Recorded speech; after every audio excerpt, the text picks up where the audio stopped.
राम राम सा स्वागत है आपका हमारे YouTube चैनल रबारी रॉयल्स में। और आज हम जा रहे हैं घूमने हल्दी घाटी। आज व्लॉग में है हमारे साथ रीमा, मेरे ननंद की लड़की है। ये भी आ रही है आज घूमने।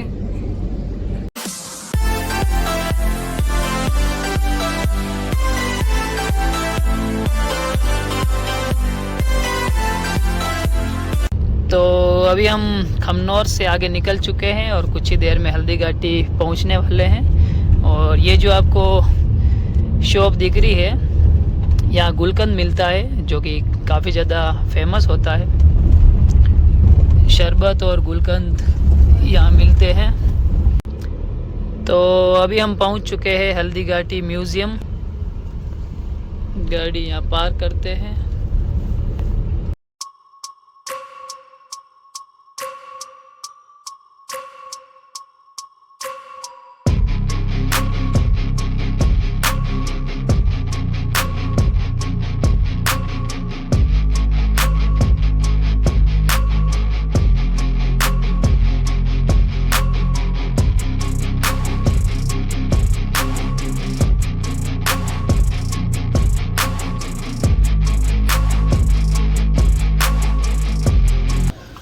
तो अभी हम संग्रहालय के अंदर प्रवेश कर चुके हैं और कुछ इस प्रकार का नज़ारा है संग्रहालय का।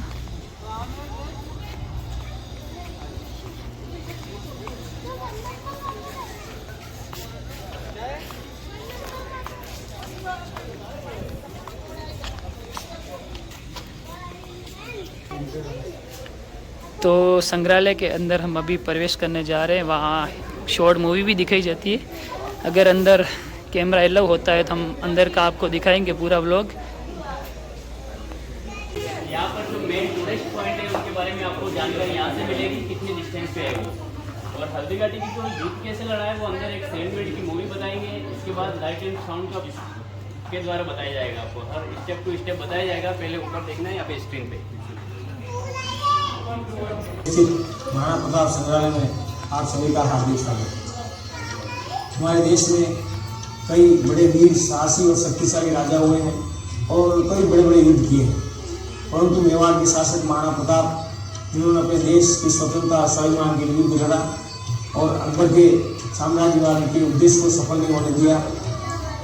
हल्दी घाटी ऐतिहासिक और सांस्कृतिक धरोहर होने के कारण यहाँ पर प्रतिवर्ष हजारों पर्यटक आते रहे हैं, परंतु यहाँ पर उनको युद्ध की विस्तृत जानकारी नहीं मिल पाती थी। इसलिए हमने इस संग्रहालय की स्थापना की है।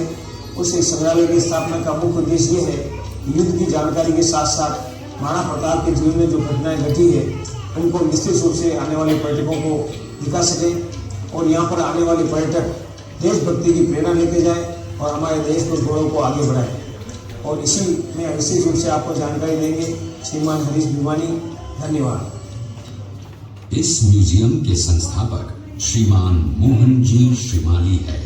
उन्होंने वरिष्ठ अध्यापक की नौकरी से स्वेच्छा सेवानिवृत्ति लेकर अपनी पैतृक भूमि पर इस संग्रहालय का निर्माण करवाया और मुख्य सहयोगी उनकी पत्नी श्रीमती विमला देवी श्रीमाली इनके साथ कंधे से कंधा मिलाकर चली। इस सपने को साकार करने के लिए उन्होंने अपना सब कुछ न्योछावर कर दिया। 18 जून 1576 ईस्वी को हल्दी घाटी का घमासान युद्ध हुआ था। ये युद्ध केवल एक दिन का था, जो मेवाड़ के राजा महाराणा प्रताप एवं मुगल अकबर की सेना के मध्य हुआ था। इस युद्ध में अकबर स्वयं नहीं आए थे। उन्होंने आमेर जयपुर के राजा मानसिंह को अपना सेनापति बनाकर भेजा था। हल्दी घाटी का युद्ध 5 किलोमीटर लंबे और 200 मीटर चौड़े क्षेत्र में हुआ। आप लोग सभी संग्रहालय में खड़े हैं। संग्रहालय से 200 मीटर की दूरी पर चेतक की समाधि है, जहां पर महाराणा प्रताप के स्वामी भक्त घोड़े चेतक को दफनाया गया था। यहां से 2 किलोमीटर की दूरी पर हल्दी घाटी दर्रा है। इस दर्रे की विशेषता है कि यहाँ की प्राकृतिक मिट्टी व पत्थरों का रंग हल्दी जैसे पीले रंग का है।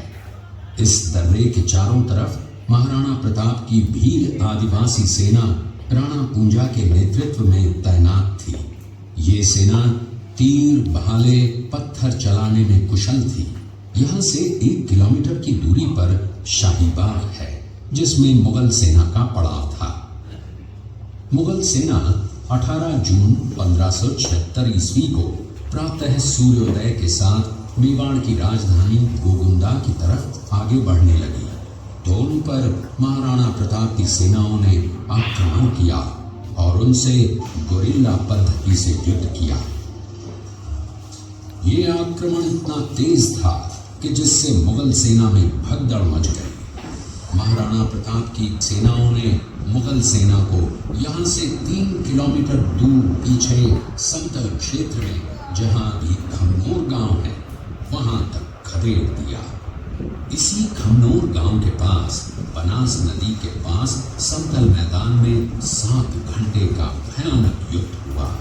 इस युद्ध में दोनों पक्षों से कुल 18,000 सैनिक मारे गए। जब ये युद्ध समाप्त हुआ तो वहां पर मानसूनी बरसात हुई और वहां पर कटी हुई लाशें और खून ने पानी में मिलकर एक तलाई का रूप ले लिया। इतिहासकारों ने इस तलाई को रक्त तलाई का नाम दिया।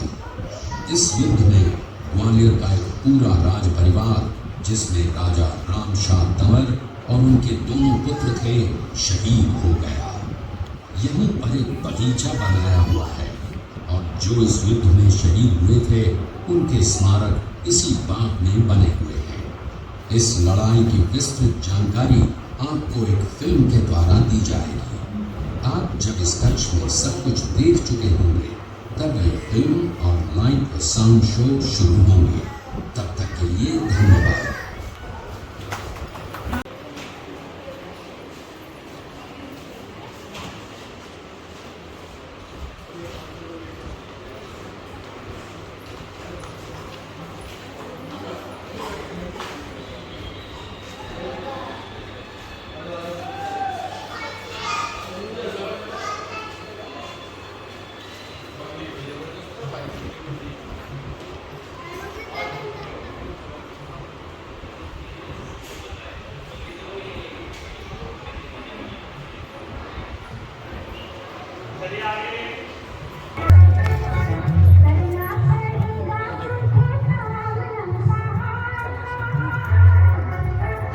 जिले के अखेराज सोनगरा की पुत्री एवं महाराणा उदय सिंह की महारानी जयवंत कंवर की कोख से विक्रम संवत 1597 में अर्थात 9 मई 1540 को चित्तौड़गढ़ में हुआ।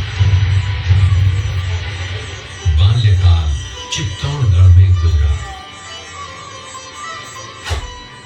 सन 1567 में अकबर ने जब चित्तौड़गढ़ पर आक्रमण किया तो मेवाड़ के प्रमुख सरदारों और सेना नायकों के आग्रह पर महाराणा उदय सिंह ने चित्तौड़गढ़ छोड़ दिया। अपने देश, कुल, गौरव और मातृभूमि की मर्यादा के लिए प्राण न्योछावर करने वाले योद्धाओं और ललनाओं से प्रताप ने न केवल सीख ली बल्कि ये घटना उनके जीवन का आधार बन गई। फरवरी 1572 को महाराणा उदय सिंह का देहांत हुआ। प्रताप की ज्येष्ठता और योग्यता को ध्यान में रखते हुए सरदारों ने उनको राजगद्दी पर आसीन किया। होली के दिन उनका गोगुंदा में राज तिलक हुआ। उस समय तक लगभग सभी राजाओं ने अकबर की अपील का स्वीकार कर ली थी।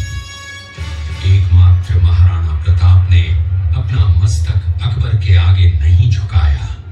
प्रताप मुगलों से लोहा लेने की तैयारी में जी जान से जुट गए। 18 जून 1576 की सुबह हल्दी घाटी और खमनोर के मध्य एक मैदान में ऐतिहासिक युद्ध हुआ। महाराणा प्रताप की सेना गोगुंदा से हल्दी घाटी पहुंची, जबकि सेनापति मानसिंह के नेतृत्व में मुगल सेना ने हल्दी घाटी के ठीक नीचे मैदान में अपना मोर्चा जमाया। मुगल सेना के हरावल दस्ते द्वारा घाटी में घुसपैठ करने के प्रयास की प्रतिक्रिया स्वरूप महाराणा प्रताप की सेना मुगलों पर टूट पड़ी।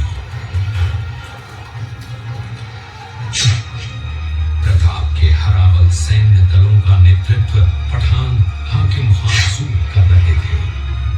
भीरू राणा, जो राणा पूंजा के नाम से भी जाने जाते हैं, उनके नेतृत्व में भील आदिवासियों ने गोरिल्ला पद्धति से युद्ध करते हुए मुगलों के छक्के उड़ा दिए। देखते ही देखते शाही सेना में खलबली मच गई। रक्त तलाई, घोड़ों की टापों, हाथियों की चंगारों और तलवारों की झंकारों से गूंज उठी। चारों तरफ हाहाकार मच गया। युद्ध का घटनाक्रम अचानक उस समय बदल गया जब प्रताप ने अपने घोड़े चेतक को एड़ लगाकर मान सिंह के हाथी पर चढ़ा दिया और उस पर भाले से भरपूर वार किया। मान सिंह हौदे में दुबक गया। हाथी से उतरते समय चेतक की एक टांग कट गई। इस स्थिति को भांपकर महाराणा प्रताप के हमशक्ल सेनापति झालामान ने महाराणा प्रताप से आज्ञा लेकर उनका राजमुकुट धारण किया। मुगल सेना झालामान को महाराणा प्रताप समझकर उन पर टूट पड़ी और झालामान शहीद हो गए। उधर चेतक ने अपने स्वामी को 5 किलोमीटर तक 3 टांगों पर ही लेकर एक बरसाती नाले को पार किया। उसके पश्चात उसके प्राण पखेरु उड़ गए। इस युद्ध से महाराणा प्रताप के मन पर गहरा प्रभाव पड़ा। परिणाम स्वरूप उन्होंने मुगलों पर विजय प्राप्त करने तक राजसी ठाट बाट छोड़ने और पत्तों पर भोजन करने का प्रण लिया, जिसे उन्होंने जीवन भर निभाया। महाराणा प्रताप ने अपना सैन्य बल बढ़ाकर सर्वप्रथम अरावली पर्वत की घाटियों में बसे दिवेर पर चढ़ाई कर विजय प्राप्त की। इसके बाद कुंभलगढ़ पर भी विजय प्राप्त की। सिर्फ चित्तौड़गढ़ को छोड़कर सारे मेवाड़ को अपने अधीन कर लिया। कालांतर में महाराणा ने चावंड में अपनी राजधानी स्थापित की।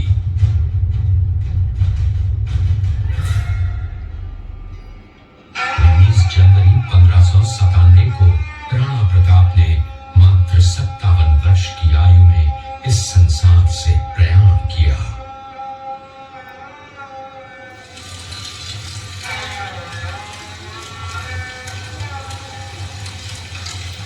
हल्दी घाटी का युद्ध एक सांप्रदायिक युद्ध न होकर आत्मसम्मान, मातृभूमि की स्वतंत्रता व स्वाधीनता का संघर्ष था।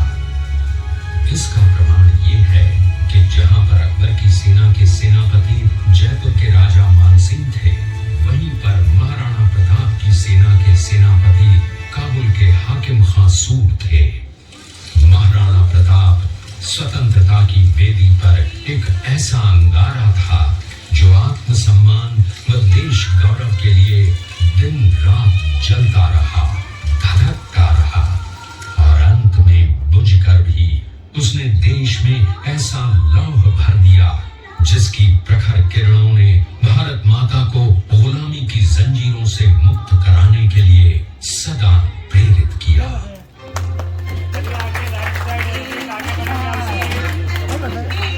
हल्दी घाटी युद्ध के बाद महाराणा प्रताप अपनी प्रतिज्ञा का पालन करने के लिए वनवासी जीवन व्यतीत करने लगे। उनके पास पर्याप्त संपत्ति नहीं थी, तो उनके वित्त मंत्री हमाशा ने अपनी सारी सुख सुविधा को छोड़कर अपने राजा को स्वयं का धन 25 लाख रुपए व राजकोष में 20,000 अशर्फियान देश के लिए अर्पित, जिससे महाराणा प्रताप ने 12 वर्षों तक अपनी सेना को संगठित किया, सैन्य शक्ति को बढ़ाया और मेवाड़ मातृभूमि को आजाद करवाया। कृपया सब आगे की तरफ देखिए। किला है। इस किले का प्राचीन नाम मच्छिंद्रगढ़ है। इस किले का निर्माण महाराणा कुंभा ने करवाया था। इस किले के अंदर 9 मई 1540 ईस्वी में महाराणा प्रताप का जन्म हुआ था। इस किले की ऊंचाई समुद्र तल से 3565 फीट की है। इस किले की दीवार 36 किलोमीटर तक फैली हुई है। इस दीवार का नाम ग्रेट वॉल ऑफ चाइना के बाद द्वितीय पायदान पर दर्ज है। इस किले के अंदर 360 प्राचीन मंदिर हैं। उन मंदिरों में से जग प्रसिद्ध महादेव का मंदिर सबसे प्राचीन है। कुंभलगढ़ किला यहाँ से 65 किलोमीटर की दूरी पर है। कृपया अब आप सब पीछे की तरफ देखिए। मेवाड़ की प्राचीन राजधानी चित्तौड़गढ़ का है। इसी किले के अंदर महाराणा प्रताप का बचपन बीता था। इस किले की तलहटियों में महाराणा प्रताप ने अपने गुरु से शिक्षा प्राप्त की थी। ये किला 12 वर्ग किलोमीटर में फैला हुआ है। इस किले पर जब भी विदेशी आक्रांताओं ने आक्रमण किया और उस आक्रमण में कोई भी राजा व सैनिक वीर गति को प्राप्त कर लेते तो उनकी पत्नियां वीरांगनाएं अपने सतीत्व की रक्षा करने के लिए जलती हुई अग्नि में कूद प्राणों को त्याग देती थी, जिसे हम जौहर कहते हैं। चित्तौड़गढ़ में 3 मुख्य बड़े जौहर हुए थे। प्रथम जौहर 1303 ईस्वी में रानी पद्मिनी ने 16,000 स्त्रियों वीरांगनाओं के साथ जौहर किया था, सिर्फ अल्लाउद्दीन खिलजी के कारण। दूसरा जौहर 1535 ईस्वी में गुजरात के शासक बहादुर शाह के आक्रमण के कारण रानी कर्मावती ने वीरांगनाओं के साथ किया। और तीसरा जौहर 1568 ईस्वी में जब अकबर ने चित्तौड़गढ़ पर आक्रमण किया, उसी समय रानी फूलकुंवरी ने 7,000 वीरांगनाओं के साथ जौहर किया। फिर भी अकबर का मन नहीं भरा और अंत में हजारों आम लोगों का कत्लेआम करवाकर उन्हें मौत के घाट उतारा गया। इस किले में देखने योग्य विजय स्तंभ है, कीर्ति स्तंभ, मीरा मंदिर, जैन मंदिर, कालिका माता मंदिर, भामाशाह हवेली, कुंभाश्याम मंदिर, फतेह प्रकाश महल हैं। ये किला यहाँ से 140 किलोमीटर दूरी पर है। शेरपुर गांव का दृश्य है। अब्दुल रहीम खान आना अजमेर का सूबेदार था। जब वो शेरपुर पहुंचा तब इसका पता कुंवर अमर सिंह को चला, जो महाराणा प्रताप के पुत्र थे। अमर सिंह ने शेरपुर छावनी पर अचानक आक्रमण कर दिया। उस आक्रमण में मुगल सेना में भगदड़ मच गई। मुगल सेना को अपनी छावनियों को छोड़कर भागना पड़ा।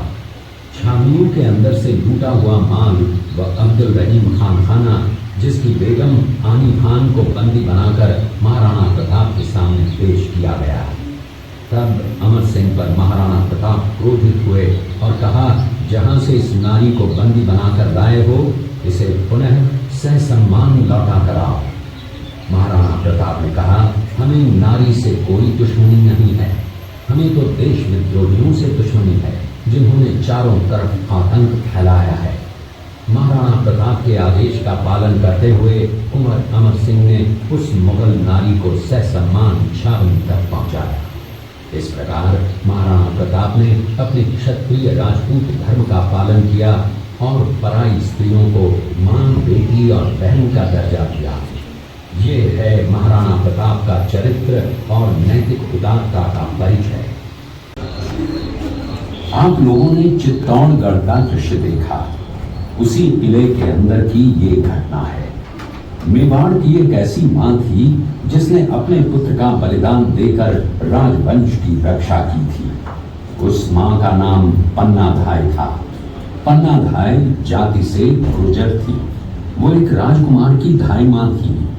दूसरी तरफ हाथ में तलवार लिए खड़ा ये बलबीर सिंह एक दासी पुत्र है। ये कुंवर उदय सिंह की हत्या करके मेवाड़ की राजगद्दी प्राप्त करना चाहता था।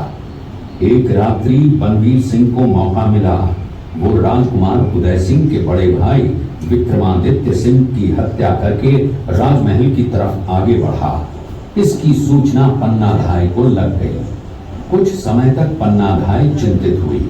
तभी पन्नाधाय ने अपने पुत्र चंदन को राजसी कपड़े पहनाकर पलंग पर सुला दिया और उदय सिंह को एक टोकरी के अंदर छिपाकर पत्तों से ढक के महल के बाहर निकालकर गुप्त रास्ते से कुंभलगढ़ भेज दिया। बनवीर सिंह जब तलवार लेकर राजकक्ष में आया तो उसने पन्नाधाय से कड़क आवाज में उदय सिंह के लिए पूछा, तो पन्नाधाय ने चंदन की तरफ इशारा किया। बनवीर ने चंदन को उदय सिंह समझकर चंदन की हत्या कर दी और ये समझने लगा कि मैंने राजकुमार उदय सिंह को मार दिया। वही राजकुमार बड़े होकर राजा बने और अपने नाम का उदयपुर नगर बसाया, जो यहाँ से 40 किलोमीटर दूर है। और उन्हीं के पुत्र महाराणा प्रताप हुए, जिन्होंने हल्दी घाटी का युद्ध लड़ा और आज हम लोग उनका इतिहास यहाँ पर देख रहे हैं। ये घटना महाराणा प्रताप की वीरता को दर्शाती है। एक समय नरभक्षी बाघ का आतंक छाया हुआ था। महाराणा प्रताप ने उस बाघ का शिकार कर उस बाघ को मार डाला। ये घटना महाराणा प्रताप की वीरता की प्रतीक है। इस दृश्य में देखिए महाराणा प्रताप अपनी प्रतिज्ञा का पालन करते हुए। महाराणा प्रताप ने प्रतिज्ञा की थी कि जब तक अपनी मातृभूमि को शत्रुओं से मुक्त नहीं करा लेता, तब तक न तो मैं महलों में रहूंगा, न किसी धातु के पात्र में भोजन करूंगा, न किसी गद्दी के बिछौने पर सोऊंगा। पत्ते ही भोजन के पात्र होंगे, जमीन ही बिछौना होगा। इस प्रतिज्ञा का पालन उन्होंने 21 वर्षों तक जंगलों में रहकर किया। इस दृश्य में देखिए महाराणा प्रताप वृक्ष के नीचे बैठकर पत्तों पर खाना खाते हुए।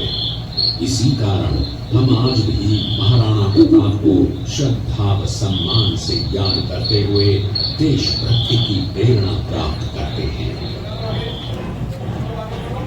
22 फीट के एक बरसाती नाले को पार किया। ये उसी समय का दृश्य है। पास में खड़े महाराणा प्रताप के छोटे भाई शक्ति सिंह हैं, जो पहले मुगल सेना में थे। बाद में वो महाराणा प्रताप की तरफ आए, माफी मांगी और अपना घोड़ा महाराणा प्रताप को दिया। ये इसमें गुलाब जल बनाया जाता है। प्रतिवर्ष साल में एक बार बनाते हैं। हल्दी घाटी चैत्री गुलाब के लिए बहुत ही फेमस है। इस म्यूजियम से 5 किलोमीटर एरिया के अंदर में गुलाब की खेती होती है। इस टैंक में 10,000 गुलाब का फूल डाला जाता है, 20 लीटर पानी मिलाते हैं, ऊपर से इसको पैकिंग करते हैं, नीचे से आग जलाकर भट्टी को गर्म किया जाता है। इसमें जो वास्तु बनती है नली द्वारा, पीछे एक तांबे का बर्तन लगा रहता है, उसमें इकट्ठा होता है प्योर गुलाब जल। जैसे आंखें जलन होती है, आंखों में डालने के लिए, मिठाई में, मेकअप, पूजा में काम में लेते हैं। दूसरा बनाते हैं गुलकंद। गुलाब का फूल होता है, इसकी पत्ती और खड़ी मिर्ची को बारीक पीसा जाता है और धूप में सुखाते हैं। जैसे एसिडिटी, गैस, कब्ज, मुंह में खाने है, उसके लिए काफ़ी फायदा करता है। तीसरा बनाते हैं डायबिटीज़ के लिए जामुनर, जो डायबिटीज़ को कंट्रोल करता है। इसके अलावा भी बहुत सारी चीज़ें आपका अच्छा है। वैसे यही की प्रोडक्ट है, यही की नेचुरल चीज़ें आपको दिखाई जाएगा। आगे तक बढ़ेंगे, काउंटर लगे हुए, सैंपल फ्री आप सभी को बताया जाएगा। ये यहाँ म्यूज़ियम के अंदर एक छोटा सा तालाब है, जिसमें आप चाहो तो बोटिंग कर सकते हो।